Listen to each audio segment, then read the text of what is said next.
36 साल पहले की एक दर्दनाक घटना। अमिताभ बच्चन 26 जुलाई 1982 को बैंगलोर में कूली फिल्म की शूटिंग कर रहे थे। ये एक फाइट सीन था। एक्शन डायरेक्टर के कहने पर पुनीत इस को अमिताभ के मुंह पर घूसा मारना था और उन्हें टेबल के ऊपर गिरना था। सीन अमिताभ के बॉडी डबल के साथ शूट करने का सजेशन दिया गया और बिग बी सीन में रियलिटी चाहते थे, इसीलिए उन्होंने खुद ही ये सीन करने का फैसला किया और एक्टर्स रेडी भी हुए और लाइट्स ऑन हुई, कैमरा एंगल सेट हुआ, डायरेक्टर के एक्शन बोलते ही शूटिंग शुरू हुई। शॉट ओके हुआ और लोग तालियां बजा उठे। अमिताभ के चेहरे पर भी मुस्कुराहट थी, लेकिन तभी उन्हें पेट में हल्का दर्द हुआ। दरअसल टेबल का एक कोना उनके पेट में चुभ गया था। कूली की शूटिंग के दौरान लगी ये चोट शुरू में मामूली लगी, लेकिन 2 दिन बाद इतनी घातक निकली जो कि आज तक उन्हें दर्द देती है। जी हाँ, बिग बी को दर्द हो रहा था और वो जानते थे कि उन्हें चोट लगी है, लेकिन खून की एक बूंद भी नहीं निकली और इसीलिए बिग बी और फिल्म के कास्ट क्रू मेंबर्स ने इसे मामूली चोट समझा। उनके पेट पर 2 बार मलहम भी लगाया गया, लेकिन अब आराम नहीं लगा।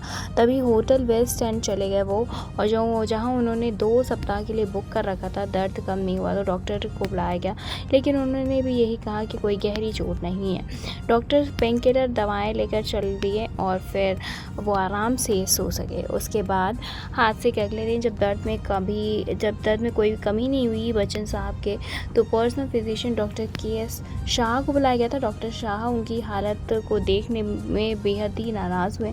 तुरंत उन्हें बैंगलोर के सेंट फिलोमेना हॉस्पिटल में एडमिट किया गया और एक्सरे किया गया, लेकिन इससे भी किसी तरह की सीरियस इंजरी डॉक्टर को समझ नहीं आई। हालांकि मेडिकल एक्सपर्ट्स ने कहा कि बिग बी के कुछ टेस्ट और किए जाने चाहिए। फिर तीसरे दिन भी उनकी हालत में कोई सुधार तो नहीं आया और एक बार फिर से एक्सरे हुआ, नतीजा नहीं, कोई सीरियस इंजरी नहीं मिली।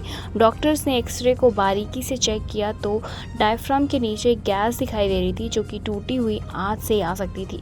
बाद में मुंबई के एक डॉक्टर ने यह भी कहा था कि अपने प्रोफेशन में हमें पेशेंट को तब ट्रीट करना शुरू करते हैं जब हमारे पास आता है और पिछले ट्रीटमेंट को दोष नहीं देते। लेकिन इस केस में इस बात से इनकार नहीं किया जा सकता था कि एक्सीडेंट के बाद लिए गए एक्सरे में डायफ्राम के नीचे गैस दिख रही थी, जो कि लीकेज का संकेत थी।